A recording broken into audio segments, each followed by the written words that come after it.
और हुकूमत के छोटे इत्तेहादी बड़ी बड़ी फरमाइशें करने लगे। वफाकी काबीना की तश्कील मजीद तातुल का शिकार हो गई। JUI और BNP ने डेप्यूटी चेयरमैन सेनेट का ओहदा मांग लिया। MKM और काफ लीग के तारिक बशीर चीमा ने हाउसिंग के महकमे पर नजरें गाड़ ली। पीपल्स पार्टी में काबीना में शमूलियत के मामले पर दो राय पैदा हो गई। स्पीकर के बाद चेयरमैन सेनेट भी जियाले रुकन को बनाने की फरमाइश आ गई।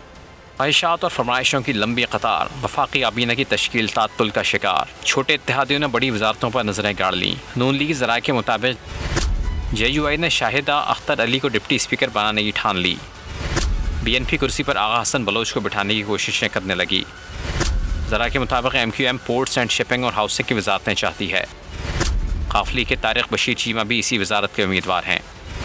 शाहजहान बुगटी और खालिद मक्सी ने भी वजीर बनने की आस लगा ली। उधर पीपल्स पार्टी में काबीना में शमूलियत के मामले पर इख्तिलाफात दूर न हो सके। ज़रा के मुताबिक आसिफ जरदारी काबीना में शामिल होना नहीं चाहते, तहाँ पार्टी के नौजवान रहनुमा काबीना का हिस्सा बनने के हामी हैं।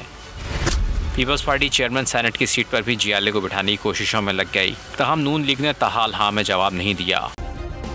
सब्सक्राइब करें और बेल दबाएं ताकि कोई खबर रह न जाए।